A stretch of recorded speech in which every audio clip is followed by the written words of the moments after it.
Christina Rea, and welcome to Breaking Out of Breaking In, a practical filmmaking podcast about taking your creative career into your own hands and making great work that gets seen without playing the Hollywood game. Or at least while changing the rules. Hi, I'm Brie Castellini, your other co-host, and today we're breaking down burnout. If you'd like to suggest an upcoming topic, send us a compliment, ask us a question, or otherwise get in touch. You can hit us up on Twitter or Instagram at BreakingOutPod or via email breakingoutofbreakingandpod@gmail.com.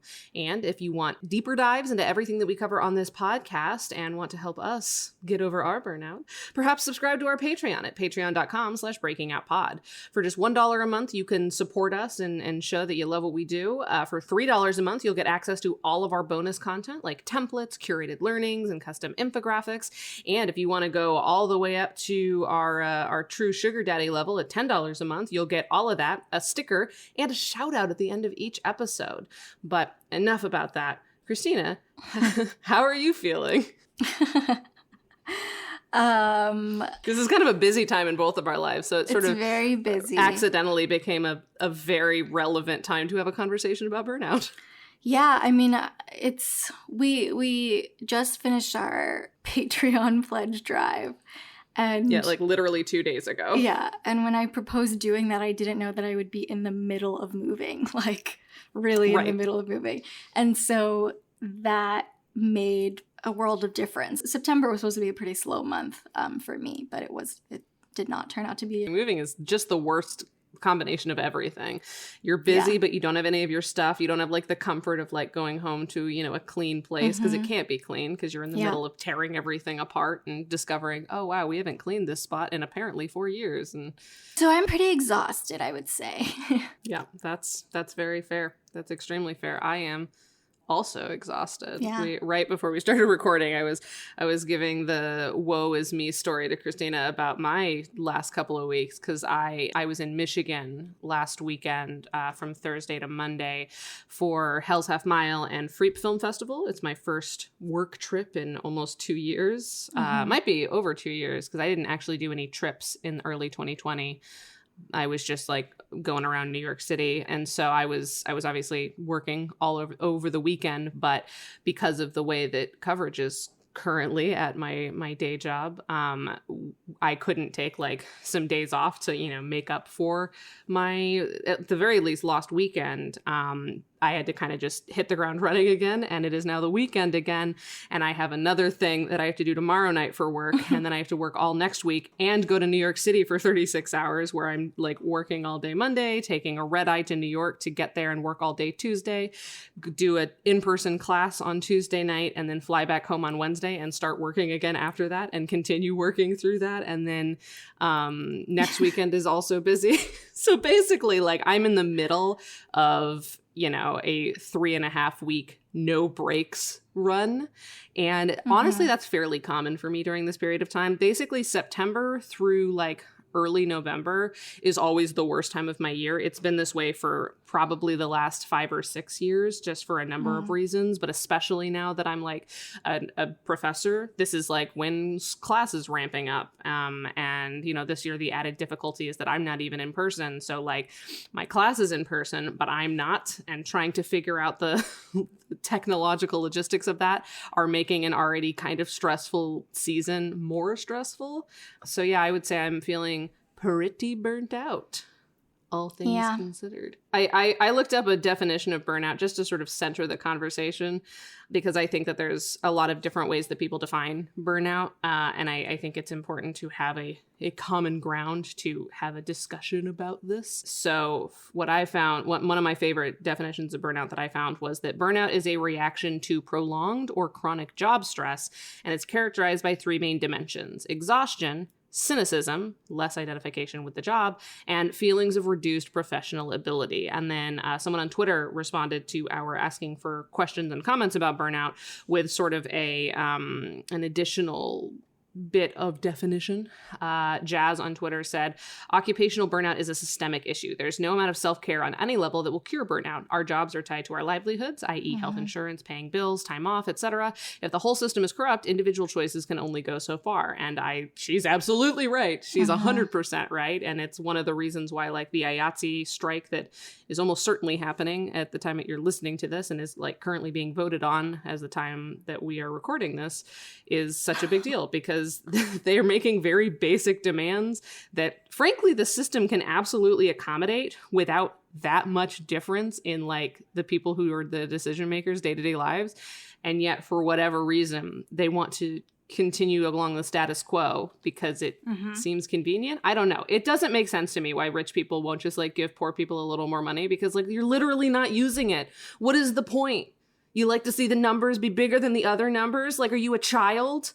Yeah. I mean, I don't understand it either. It's obviously greed. But like, to what end? What is the, like, I genuinely don't understand the point of it. It's like, it's one thing, you know, I'm obsessed with money, but like, I'm obsessed in the sense that like, I would like to not check my bank account before I buy a Christmas gift, you know? Like, it's that sort of an obsession with money, which I feel like is a fundamentally different level from like, I want more money for the sake of money, but not for the sake of, because I want to buy security or a Christmas gift. You know? I think it's not about the, I mean, it's obviously to some degree about the money, but it's really more about power. And when the majority of people in a nation are able to live a generally decent life, then they start to advocate for themselves in other ways, right? And so then you can't control a population. And I think that that's really what it comes down to, is like making people hate each other because they blame each other for not having what they think others are taking away from them.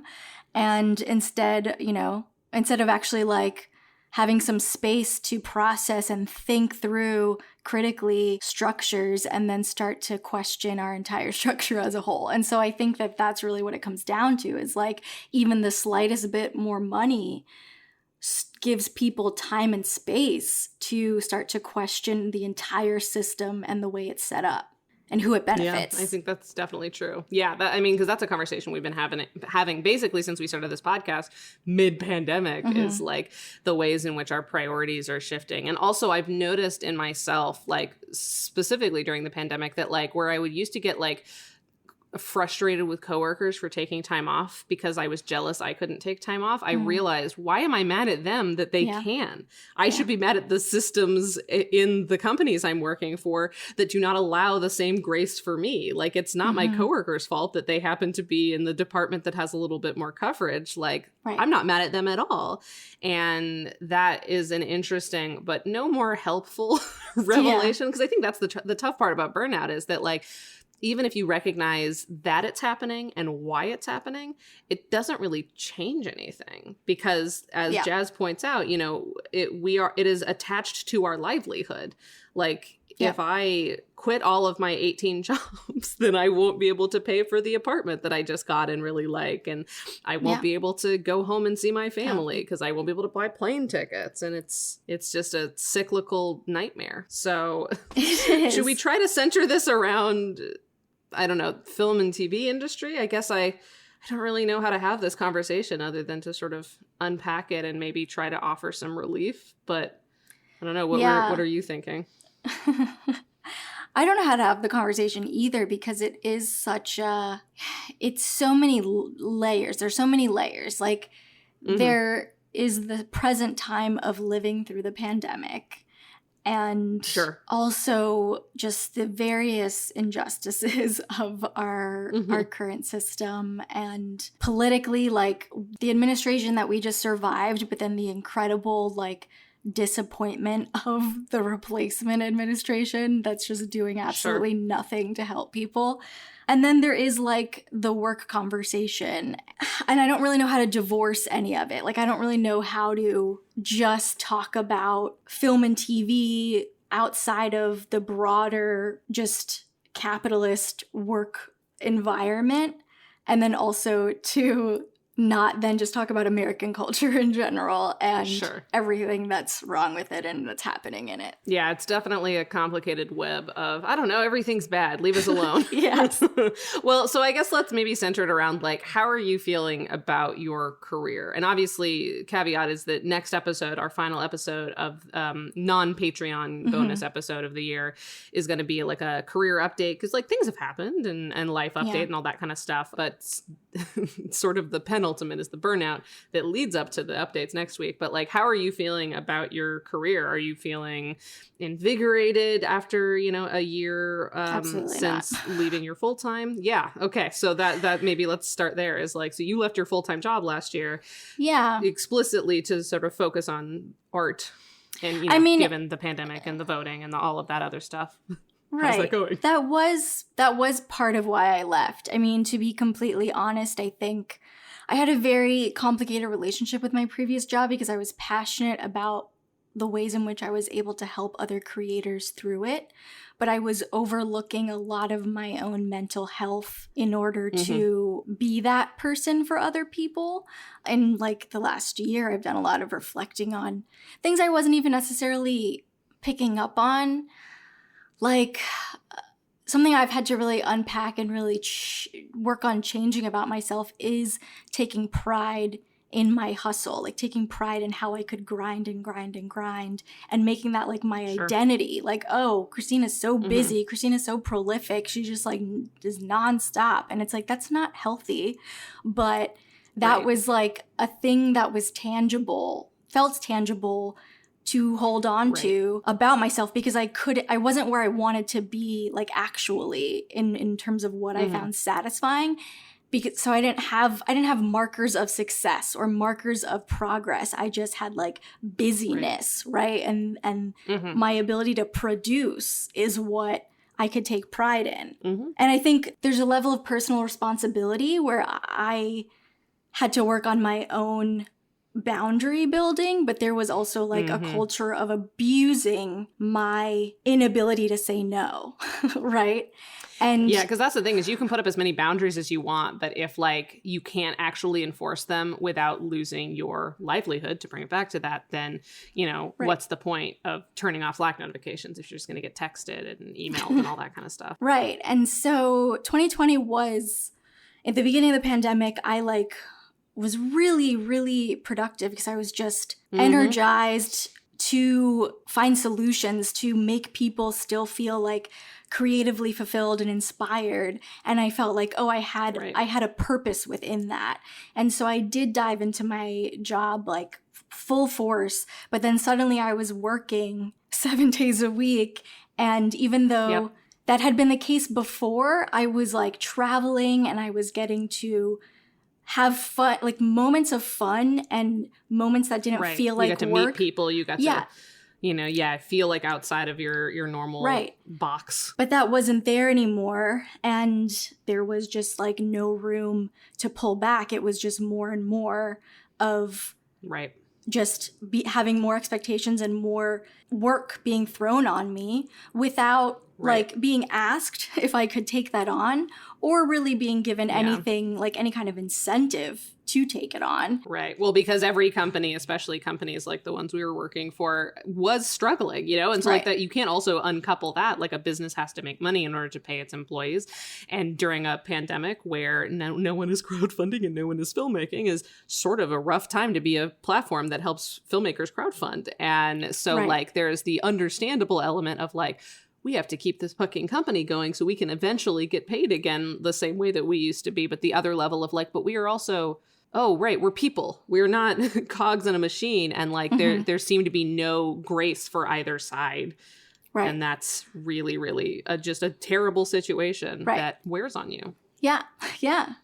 And so things kind of came to, it's interesting, like timing wise, things all kind of came together emotionally and externally at the same time, where it was technically after I made this decision that I had OTV Studio reach out to me about managing me, that it felt like, oh, that maybe is an actual viable option that I could start to shift to focus on my creative career that I say that I want, you know?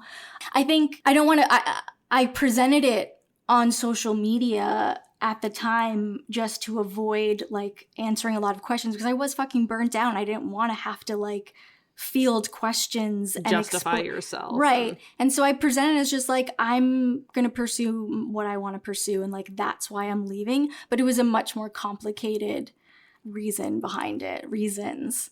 And yeah, so that was a very long-winded way to get to the actual answer to your question. I was going to say, yeah, because my question comes after that. Right. But this is all very useful context. So yeah, I mean, I will say for one thing, I'm still feeling that burnout from 4.5 years of that job, and particularly 2020. And I have really been working barely part-time. Like it would be a lie to say that I've been working even like 20 hours a week, honestly, on things that make me money. And that directly is because of my husband. I talked about this in, I think, our 5th episode, What's in Your Wallet. He got a raise. He's doing well. He very much was like, take the space to figure stuff out, to focus on your writing, to like, of course, I still need to make money for certain things, but I don't need to, right now, at least where we are, I don't need to have a full-time job, and I don't even really necessarily, I mean, what's been nice is that I've been freelancing, so I can charge for certain freelance gigs way more hourly than I was making, you know, an hourly wage at a full-time job. So like, I am still working and I am still making some money. But anyway, all that to say is like after a year of barely working part-time, and I'm still recovering, I feel like mentally from that whole thing. And so that's why I'm hesitant to like offer solutions when we live in a world where most people can't even fucking take like a week off of their job. There was a tweet that went around not long ago that was like, if your burnout can be solved by taking a couple days vacation, then it's not burnout, which is true. Because burnout is the more like holistic sense of almost purposelessness. And not knowing what the point is, and just like, and as a result, that like cognitive dissonance being a really tough thing to reckon with. Because I think that's where my main issue is with burnout, is that like, you know, I'm exhausted all the time. And so, you know, when I'm after work, I just sort of like conk out, but like the sleep doesn't help, because the problem is not the lack of sleep, although that's, you know, always a problem for me. I'm just a bad sleeper. But the problem is that like when I wake up allegedly physically rested, the cognitive dissonance remains. And, you know, I'm in a weird position about talking about my actual like 15-day jobs, but I will say like for like my main burnout right now is with film and TV. Like I feel like I don't really know where to go with it, but my status quo isn't working.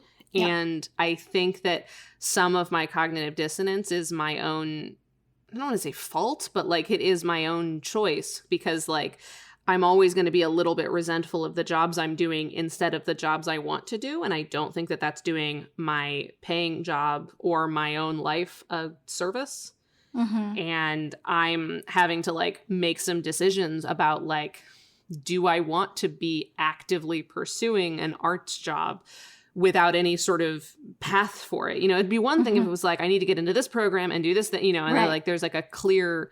But there's not. In the film and TV industry, like, even once you're in, you don't have any level of stability and any level of, like, this is exactly where my next job is coming from. And so if I'm not even into that system yet, what am I doing? Because I can't keep doing this. I want a life. And so I'm having to think about, like, do I want to go full down the path of, like, the career I accidentally created for myself as, like, a community manager and creator educator? And just sort of go for that, and maybe hope that something else changes down the line, you know, carve out times for myself to write occasionally, but not make it like a major focus. Or, you know, do I go in the other direction, get a job as a barista again, and just like fully, you know, pull back on my quality of life to its bare essentials, figure out the exact literal amount I need to just survive, no bells and whistles, and then just go whole hog, you know, writing, submitting, making projects, whatever. Like, that's the other path. And like that one, I think I've aged out of. I think I'm, you know, I'm about to be 30. I want to have a family. I'm getting married next year, and that's going to be a huge fucking, like, expense. And I don't think I don't think I'm able to be a starving artist anymore because I also value having a life. Right. Yeah. So that's, I think, why I've also been struggling over the last year. And it's like, it's hard to talk about because I know that I have such a privilege to be where I'm at. But when I had my job before, I was able to immerse myself in this career that I accidentally carved out myself. The same thing that you were saying, right? Yeah, we basically have we worked for somewhat different companies, but we very much have the same trajectory. Right. And I was able to feel like, okay, well, I was able to tell myself that I'm not pursuing that creative path fully because I'm on this one. Like, this is my focus, and being able to make stuff is what I find fulfilling, totally, but it's not like what I'm pursuing. I'm just trying to balance these two things, right? And then coming to the conclusion that that job was really not what I wanted. Like, I wasn't going to feel fulfilled by it alone. And that I have so many stories I want to tell, and I was getting tired. That was the other part of it. I was just hitting this breaking point of, like, I can't keep making no budget projects. Love filmmaking. I love storytelling. I have so many things I want to write. I have so many things I want to bring to life. I don't have the money to do it, and I don't have the connections to money to pursue money. But I also, and at once upon a time, you know, it made sense to like wear all of the hats myself. But at 32, I don't have that same kind of energy or desire. And I don't feel right keep continuing to ask people to work for less than what they're worth. Yeah, because everyone else around us is also aging up. And it's like we're old enough now that we don't want to exploit younger people who maybe are in like the grind mode that we were. And all the people around us who we've built trust and credibility with, we know what their money struggles are. We can't not pay them. So it's like, what's the goal? To what end? Are we going to continue to make for nothing? Like, some people love the grind and they love it through their 30s, but yeah, it's exhausting, especially if you also want a life like that exists outside of your career and your identity as your career as an identity. The other piece of it was that, like, putting out work and wanting to get it seen on a bigger scale, it's just so hard without playing by some of the Hollywood rules, which is like getting names, and then you like need money to get names, and it's just it's just so hard. And so it made sense somewhat when I could sort of rationalize that, like, I wasn't fully investing myself into that quest because I was working this full-time job and I did have passion there. But when I started to realize that, like, it was just dwindling returns in terms of fulfillment, I then decided, like, okay, what can I actually do? Because I can't, like, quitting my job makes it even harder for me to produce my own work, because I was, at least when I had a job, I was putting some of my own money into stuff so I could pay people something, you know?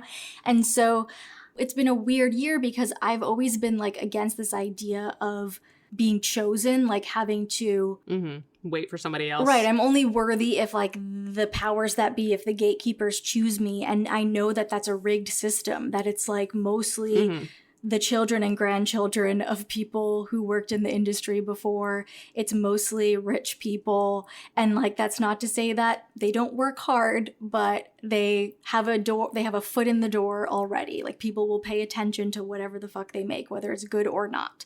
And so I've always been against that system, but I also was like, if I'm going to try and get to some level of, like, someone who gets to make work and has some sustainability, I need to pursue that a little bit.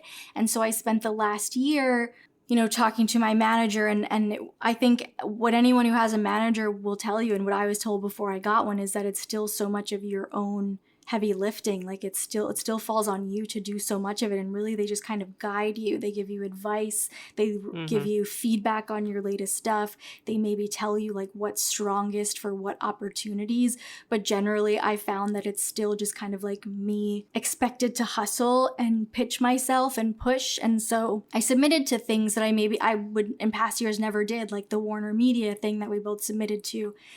But I just found myself, like, hitting a wall of, okay, well, like, if I don't get in, and odds are I'm not going to, and I didn't get into that, right? And I didn't even submit to that many things, but the few things that I did submit to, it's like, the odds are so against me, this can't be the only way. But I'm also really, like, I do not want to move to LA.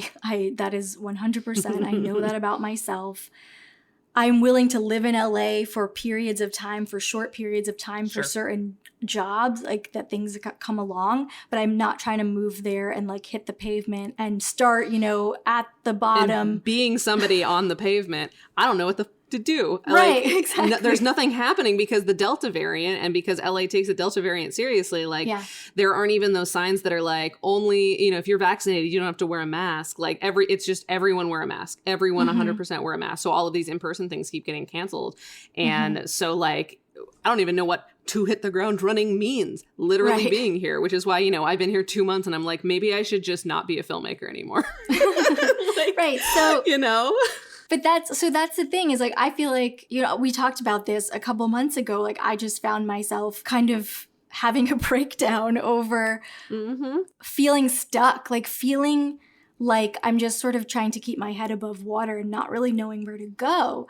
And what I think is so hard is for me to divorce like my feeling of success from industry validation. Yeah. And it's like, can I find a way to be satisfied with making stuff and find a way to fund that stuff? Yeah. And feel like I'm there. I'm where I want to be, and also have a life that like is enjoyable. And that's just like where I'm at. Because the thing that I like how it's always an afterthought of like, oh yeah, and we want to like enjoy our lives and spend times with our spouses and whatever. Right. I mean, but that's something over the last year I've really come to the conclusion about. So I'm moving upstate. Like I didn't say that, and I was going to talk about that in our end of year episode, and I can elaborate on that more.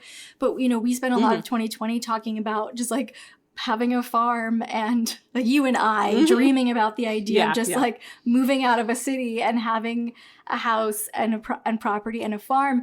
And it was a fantasy, but at some point I realized like I actually do, maybe not a farm, though I am excited by the idea of maybe one day having goats, but I do actually really want a slower life and like to have, I've never had a house. We lived in apartments my entire life. I'm excited about the idea of actually having a house, having a backyard, never had that either.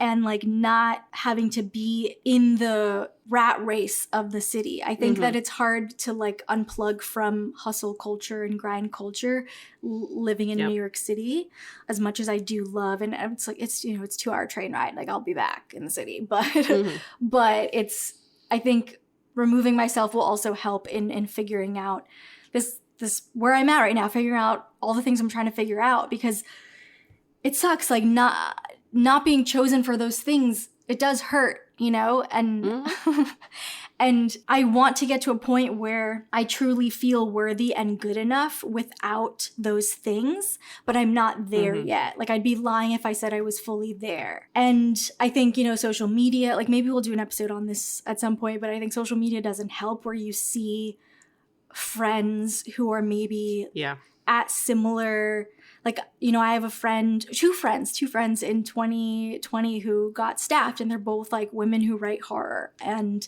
they're amazing. I'm so happy for them, but it's like they're getting paid to write the kind of stuff I want to get paid to write. But then I also have to step back and be like, okay, one of them moved to LA, one of them moved to Toronto. I don't want to do either of those things. One of them is like living in this world of, she finishes staffing and she's like, I need to get my next job and this is really stressful and I just at all costs need to be staffed, and like I don't have that same desire. And my other friend is like living away from her husband who's here in New York so that she can work on shows there, and is coming back and like seeing him periodically. And like, I don't want that either. So I've been really trying to be honest with myself about like, where does the intersection of what I want creatively and what I will feel successful about and fulfilled by, where does that intersect with like the reality of what I actually want as a human being? And admitting to myself what I actually want as a human being has been the hard part, because for so long I was like, at all costs, I want this thing, when in reality, like, I don't. I don't want to be. There are stakes now. You have other things that are priorities in your life that are not always the same. Right. But then there's also then the other layers, accepting then that I don't get where I think I should be because of how much energy. You're not willing to sacrifice certain other things. Right. And I've had to really remind myself of so much of what looks successful is not actually what I want. Right. You know, friend who gets staffed and is constantly stressed about getting staffed again. You know, it's like both of us would possibly commit homicide to get staffed, but then to then still be in a rat race, it's like, it's a lot of decisions to make. And it's like you're working on a show that maybe isn't even creatively fulfilling. And then there's also all the microaggressions to put up with as a woman and a woman of color in these worlds. Like I have another friend who is a Black woman, and she's been staffed on 3 separate shows where she said white men in the room touched her hair, like in every single fucking room. And it's just like, and that's just like that's not even the worst of the like been the things aware of anything. Right. I feel like anyone who's still touching Black women's hair without their consent, like, is just living under a rock or being willfully shitty. Like, I feel like that's like a meme at this point, how much you should just not fucking do that. So how are you so... oh my God, that's so frustrating. And the funny thing is, like, so Christina, as you're talking, and this is sort of kind of brings us back to the very beginning of this podcast, is I think I would still, I'm still in the position where if I could get a job on a shit show, I think I'd have fun with that. Because like I've been on productions of like, you know, I don't love this script the most, but I'm having fun. I'm getting to make things, you know, and I find little bits about it that I enjoy. Like I like just being creative, and I like being creative even on a thing that is not like artistically fulfilling to me. And so I'd be willing to do that. But I don't know if I'm willing to do what it takes to get into those, even that room, you know, because I don't know what it is that it will take. No one will tell me. I can't, you know, nobody's posting writer's assistant jobs. How do you get those? Nobody's posting office assistant jobs. How do you get those? Like, that's the most clear path, but you can't do that. And so they're like, you're right. Submit to every contest. So I submit to contests and I, you know, we'll talk about this next week, and I've gotten into a couple of them. Okay, what now? Nobody's breaking down my doors. All they're saying is like, hey, you can get 20% off when you submit to our contest next year.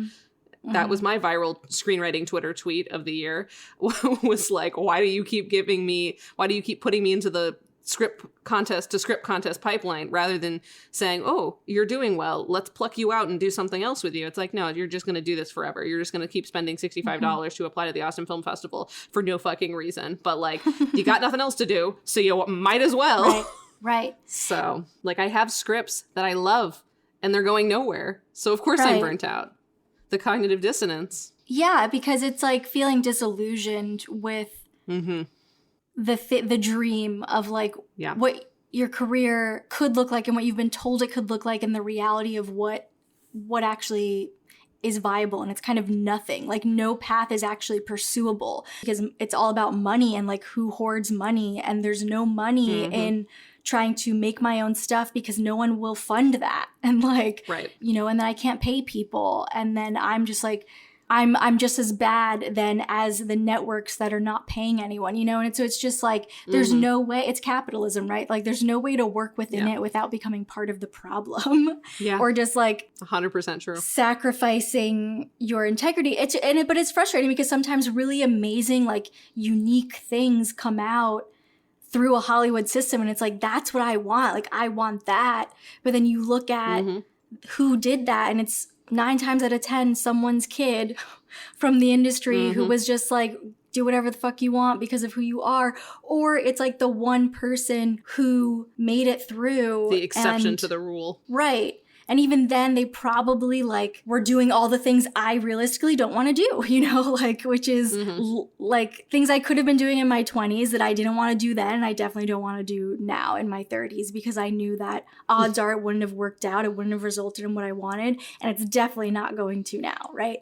And so, and so I think that's what's been like, even though I've had this space over the last year, what has continued to contribute to my burnout and feelings of just like directionless sort of, I feel like I've been on autopilot to some degree just because like I don't know what's next step I'm supposed to take. And so I've just been like submitting to stuff, getting results, submitting to more stuff, getting more results.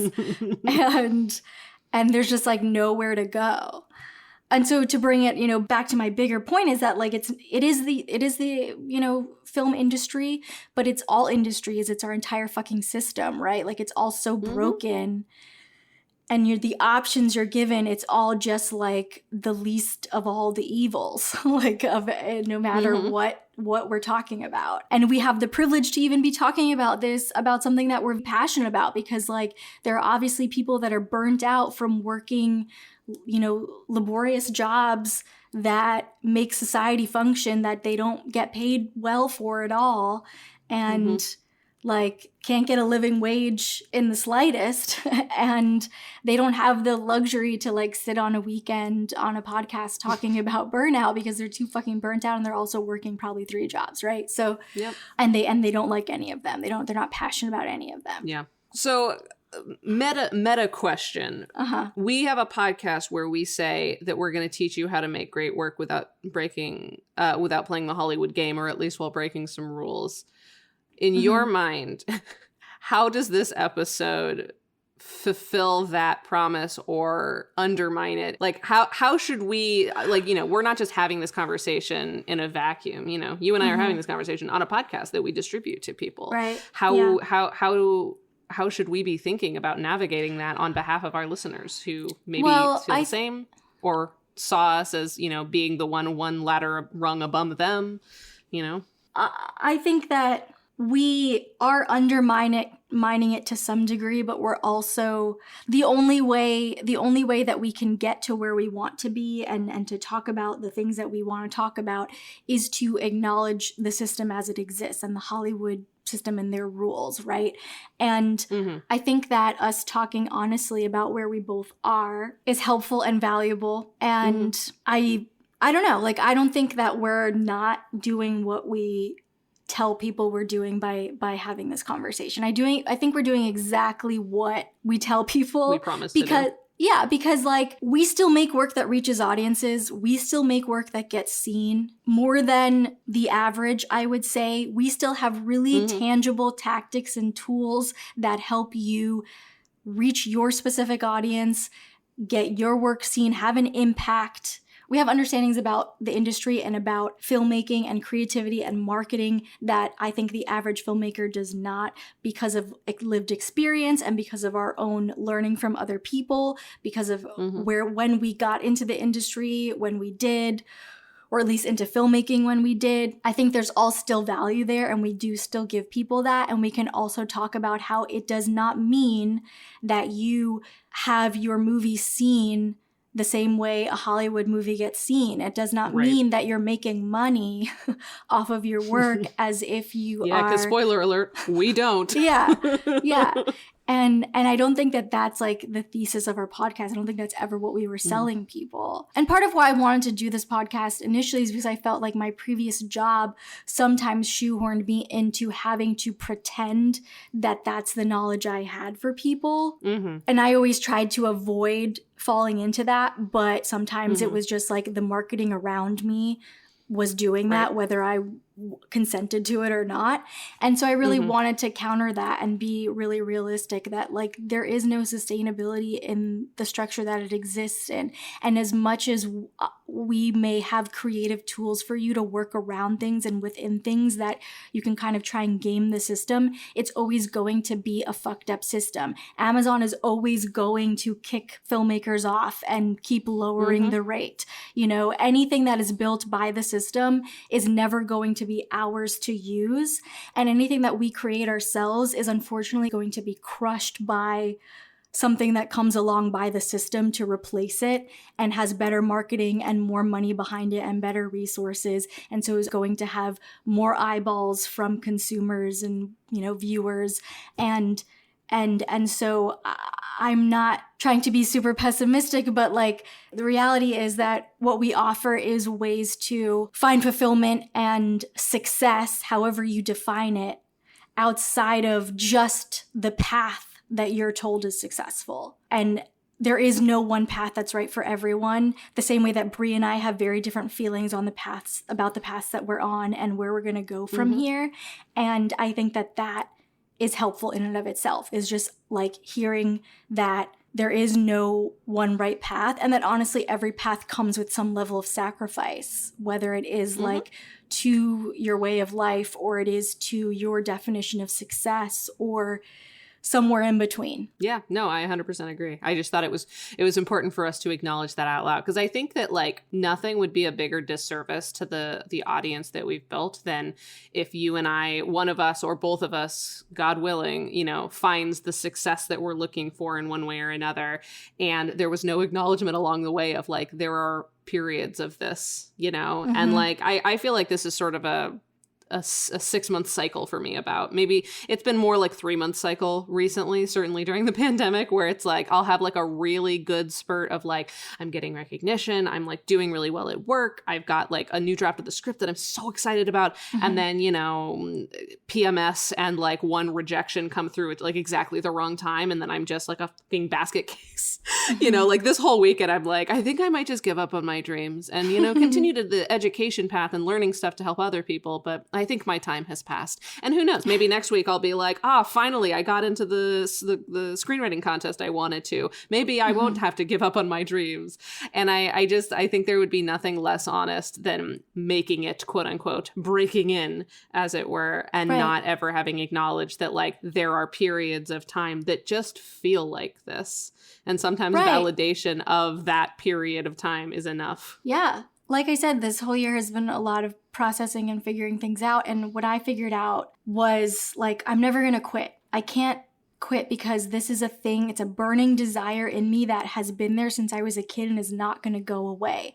And sometimes I'm so envious of people who don't have that thing that they have wanted so bad their entire lives, like that don't have a sense of purpose that they can't have. Because like I feel like this is what I'm supposed to do. I'm supposed to reach people with the stories I have to tell, and to not actually be able to do that is soul crushing.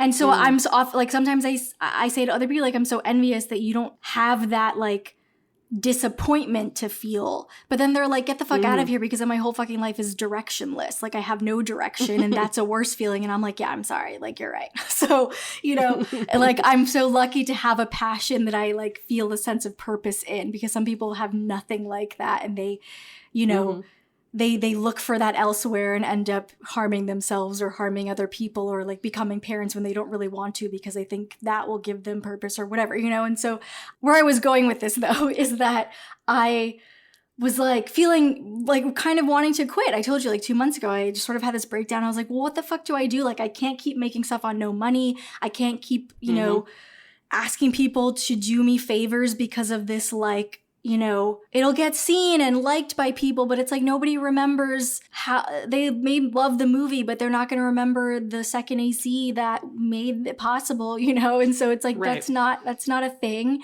And like, I felt really good today that I was able to make a recommendation for a whole bunch of crew to a feature film that actually had a budget. And I was like, hire all these people that I have not paid before. But like that happens not enough to warrant asking them to work, you know, for less.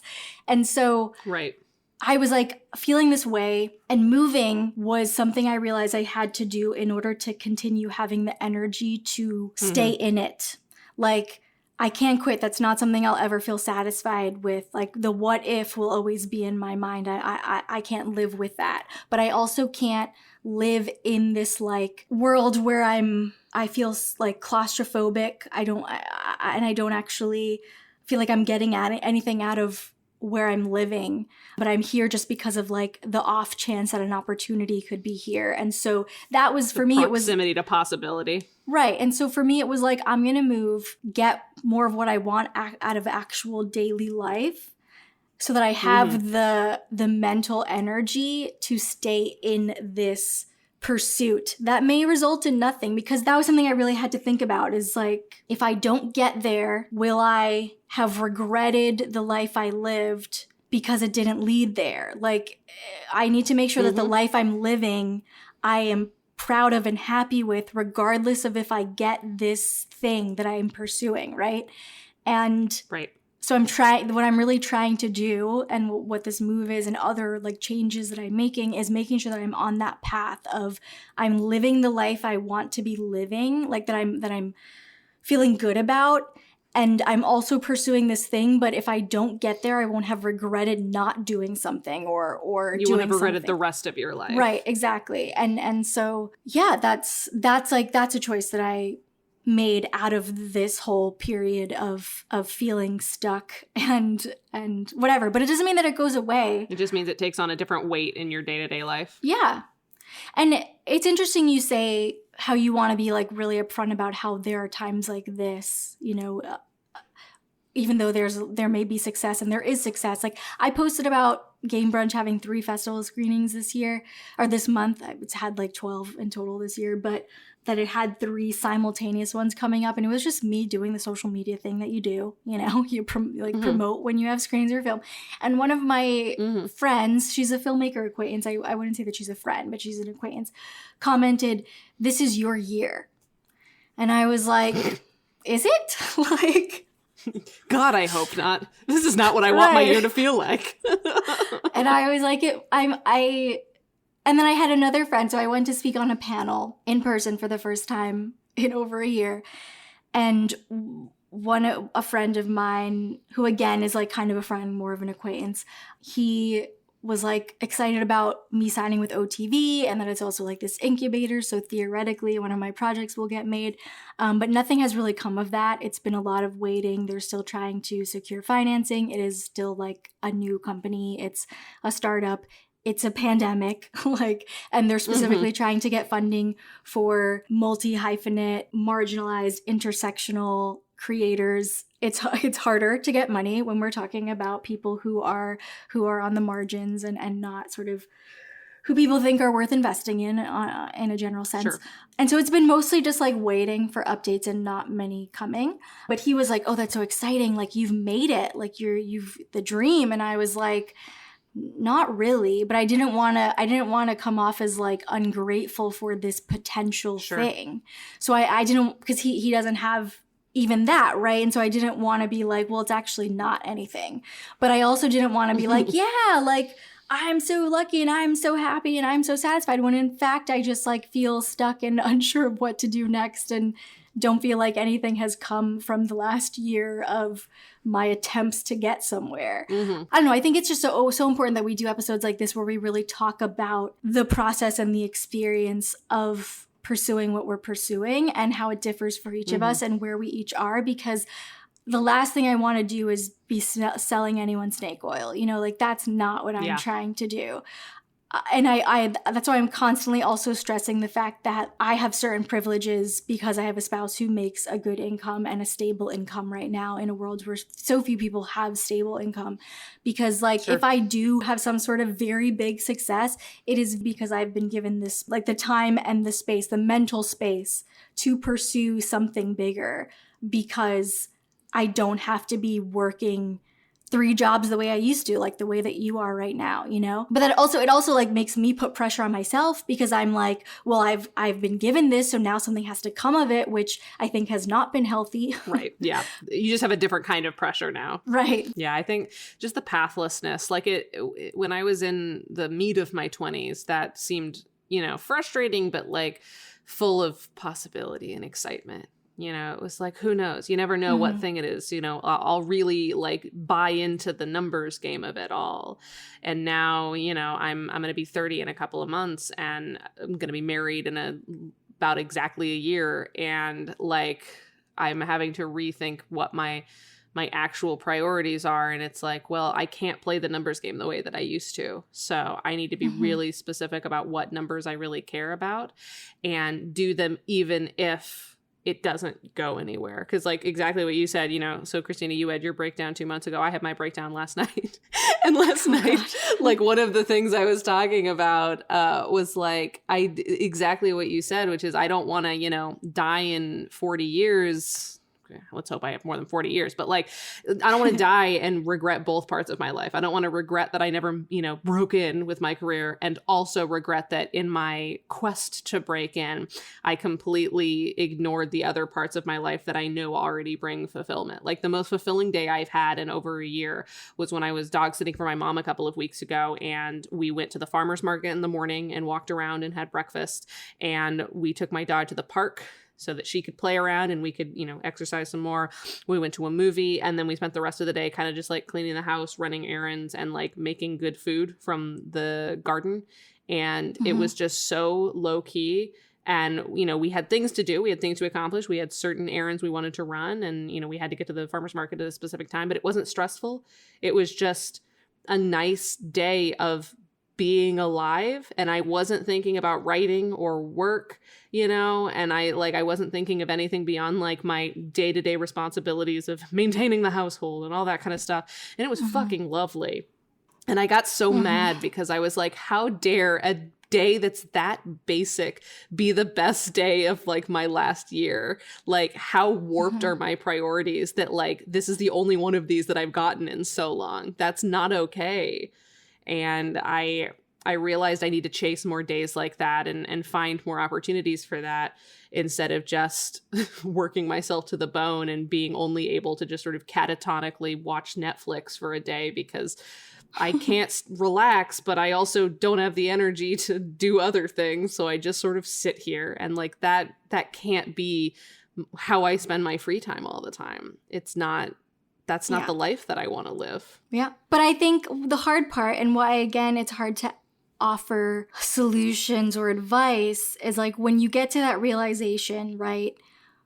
What do you do? Because the average person can't change. Like it's your survival, right? And the only reason I can't just quit all my jobs and start from scratch. Right. And the only reason I'm able to do what I'm doing right now, which is, move out of the city and have a different kind of life, is because Justin, he has a job that is letting everyone stay remote indefinitely if they want to. And so we actually have no need to be in the city.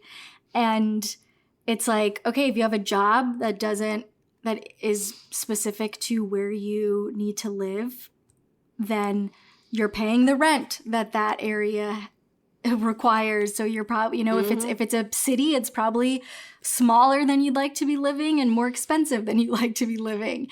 And so like that's why it's hard because I want to give you advice, Brie, but there's like nothing I can actually tell you that isn't reliant on you having more money. And that's just a fucked up. I mean, that's why I can't go back to therapy, because every time I've been in therapy for the past like 5 years, like one of the last sessions is always, I mean, you seem to have a very clear idea of what's going on in your life and what's causing you all of this stress, but you also literally can't do anything about it. You could take a big swing, but that might end up making you more miserable. And like, a big swing would probably stress you out more. So it's like, I don't really know what I can do for you. Right. You seem like you're handling as well as you possibly could. And like, thanks, therapist. But there's nowhere else to go. And so anytime someone's like, you seem very anxious, are you in therapy right now? I'm like, no, because I know why I'm anxious. Like the problem is not the self-awareness. The problem is the ability to have any form of solution.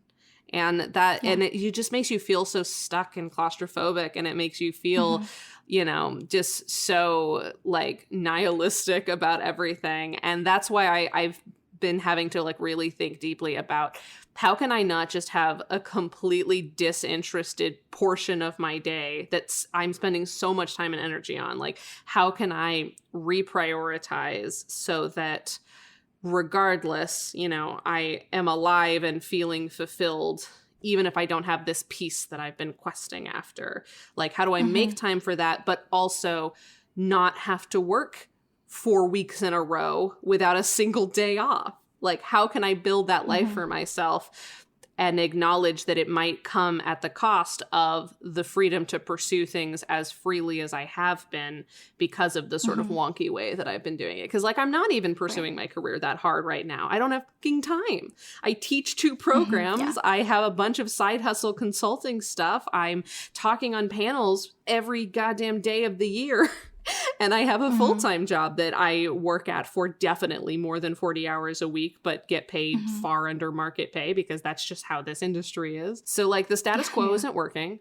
I need to reestablish my status quo before I can have these like, the dreams, because the dream is just going to be frustrating to me until I maintain some level of equilibrium in my day-to-day. I need a day-to-day that I enjoy first. Right. So, I mean, part of it is like the fallacy of the American dream. Like, we've all been raised in Sure. Have it all. Yeah, in a society that tells you that you can like have a passion and pursue it and it can be profitable and you can make a living off of it, when in fact most people are not actually able to do that.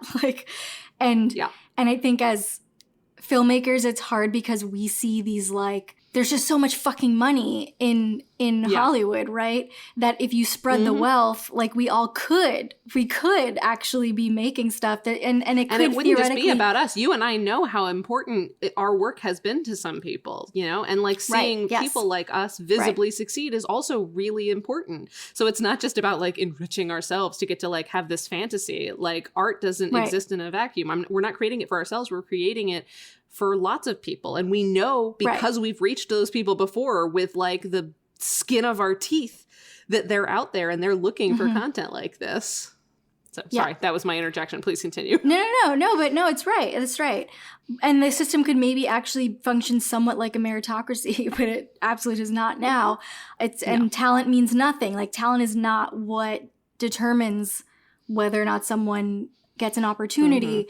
And it's not a matter of work hard and you'll succeed. Because working hard is not an equalizer. Right. And so, again, the industry is a reflection of just the broader American system where, of course, if the wealth were spread around, we would have less people having to work jobs they hate in general.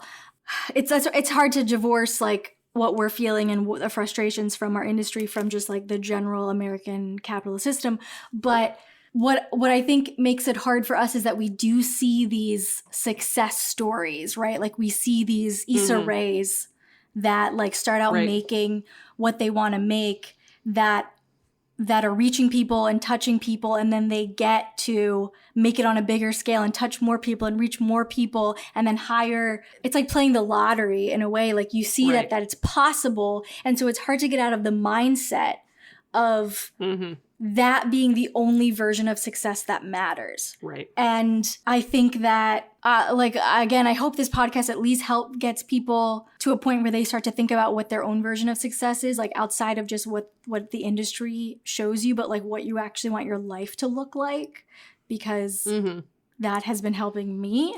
But that doesn't mean that I don't feel like a failure sometimes, or like everything I've done hasn't actually meant anything, you know, like that doesn't mean that I don't have those feelings sometimes, but I also know that that's not true, that like what I have done has so much value and I have really tangible moments and things to show that's true. Yeah. And that like I do have worth, right? And that you have worth regardless of where you are and whatever your outward success looks like, you and your work, the art that you make, right?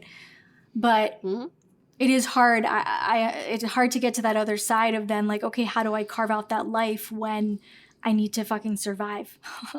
I will say for you, Brie, I think part of it is quitting some of your extra jobs because they'll always be there. Those things will always be there. You can always work at a coffee shop if you need supplemental income. And that's like the funniest thing is that like I have an inherent trust in myself that like if everything goes nuclear tomorrow, you know, in my work situation, I'll figure it out because I have twice before, which is why I'm so anxious about money, because I've unexpectedly lost income twice in my life through no fault of my own. In both cases, I was an excellent employee and the income wasn't there anymore. And like that, you know, hasn't taught me anything except for the fact that I know that I can figure it out. But it doesn't change the fact that it's such a scary situation. You know, there's always that instinct of like, but what if this time you can't figure it out? But anyways, continue. Please keep giving me advice. I would love that. But I think it's about making sure that the full-time job you have is sufficient for how much money you need to feel comfortable, and that you have hard boundaries. And this is the thing, like if Justin didn't have the income that he had at the time that I quit my job, and that when I decided to quit, it was still looking like I was going to have to get a new full-time job. He happened to get this raise at like right when I was hitting the end of the time that I gave at the job. And so I was looking at other jobs that checked the boxes of the things that I loved and that I was passionate about, and that I felt I would actually have some boundaries, and it wouldn't fall on me to set them up. It was a culture that actually had boundaries within the company. And so the point I'm making is I knew that no matter how much I took on the personal responsibility of putting up boundaries, that they would not be respected because of the culture of the company.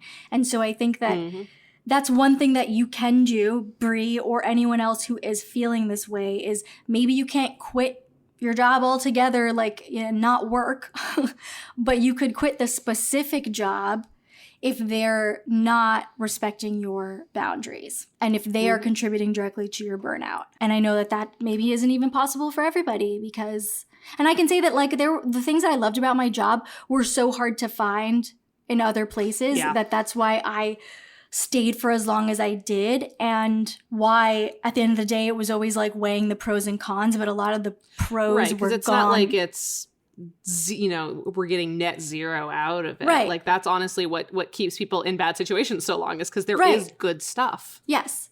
And I had a job that people envied, right?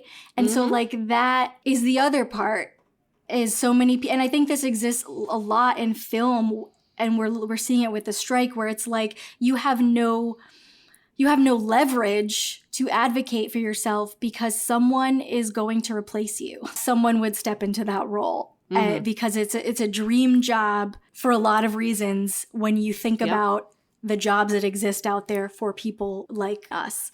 And so it's also how people stay in, and how we see like, crews continue to put up with what they put up with from Netflix and all the other studios that abuse them because they know someone is willing to step into that role. I don't even remember the point that I was making, but I think we started with trying to come up with a solution and then remembered that capitalism exists. I do think what I will say in terms of like wrapping up this conversation and maybe trying to end on a slightly more positive note, happy November, everyone. Like, I know for me that, even though I'm pretty much like right in the middle, I'm in like the peak of just gonna be a really bad month for me. How, in spite of that, like there are a lot of things about my life that are markedly better than at the beginning of this year, like forcing myself to get into hobbies that I am not trying in any way to further my career with has been a really lovely respite. And even though I don't do them all the time, I know that I have them to fall back on. Like I kind of got into like gardening plants and painting, and I signed myself up for like this stupid little succulent of the month club. And every time one comes in, I get so excited because I paid a little extra to get terracotta pots instead of just plastic ones, which means that I can paint them. So it's an excuse anytime I get one, even if I'm having a rough day, I'm like, well, I'm not just going to put the boring blank terracotta pot on my windowsill. Like, no, this needs to match. And so like I instantly I get all of my painting supplies and I just spend 15, 20 minutes painting this tiny little succulent pot. And like they give me a little card that teaches me about the succulent and what they like. And so like it's just this opportunity to take a breath. And it's small, but it's something I have control over and that I genuinely like doing.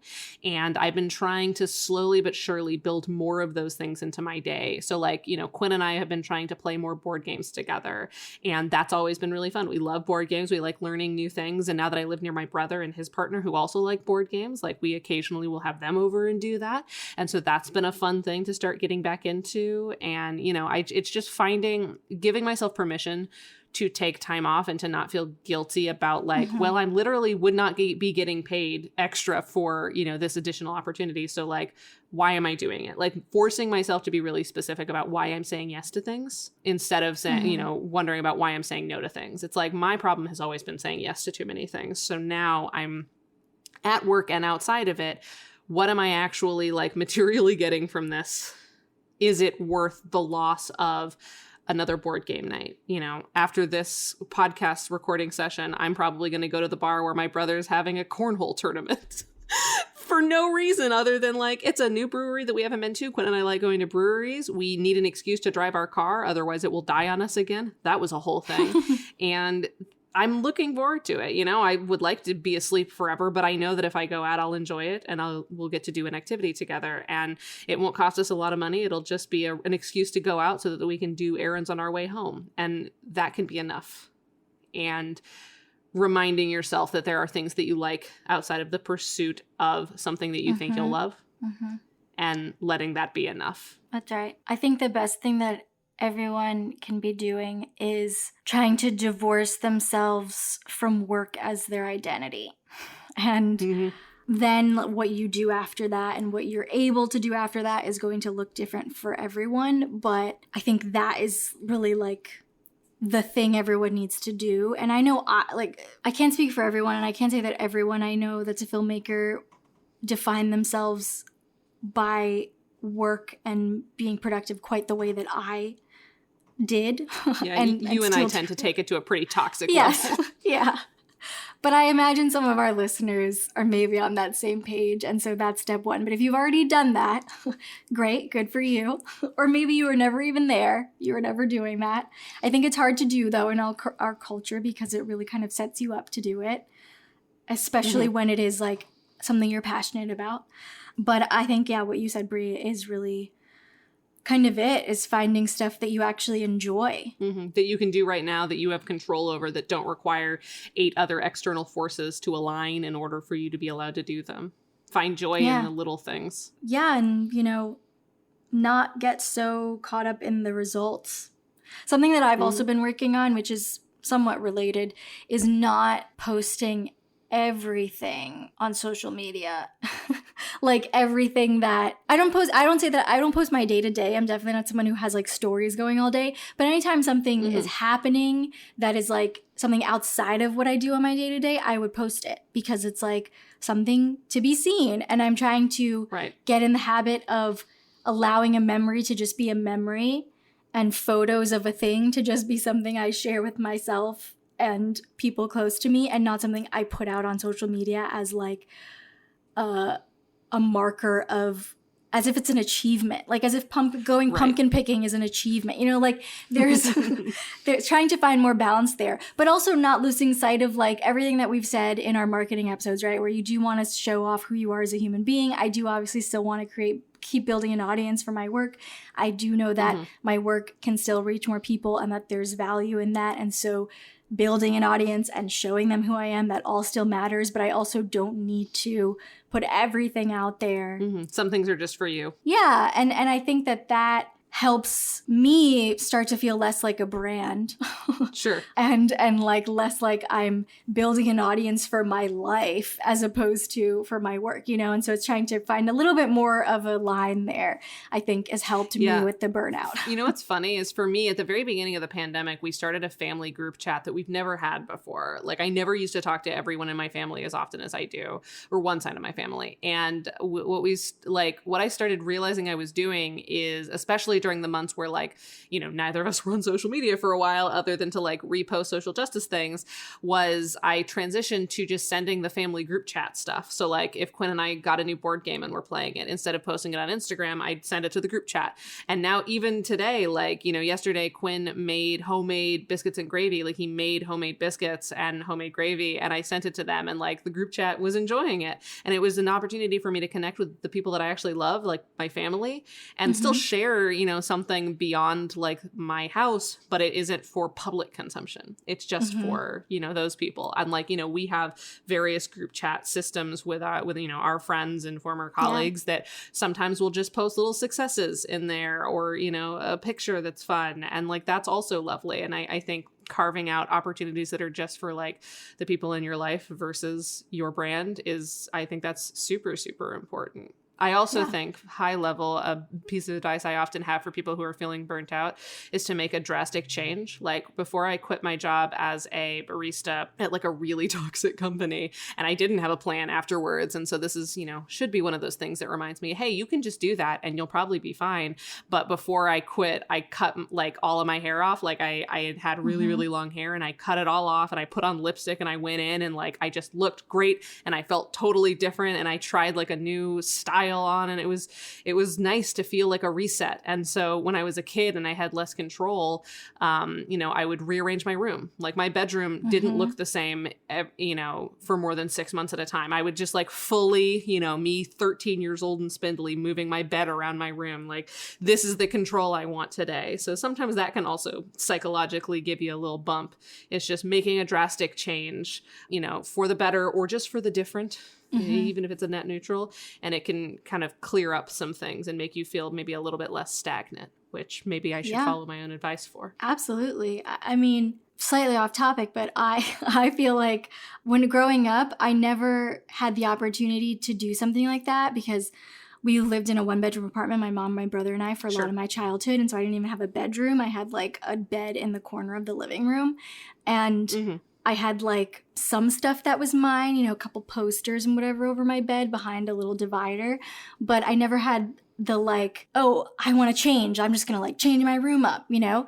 And so that's never been a go-to for me in adulthood because it was never something that I ever had the privilege of growing up. But I've sort of discovered it in the last year of like, I can absolutely do whatever the fuck I want and just change shit up because I'm an adult and I have space now. I have some space. And yeah, I think that's also part of why I'm excited about moving because I've never had a space that's felt like mine before. And, you know.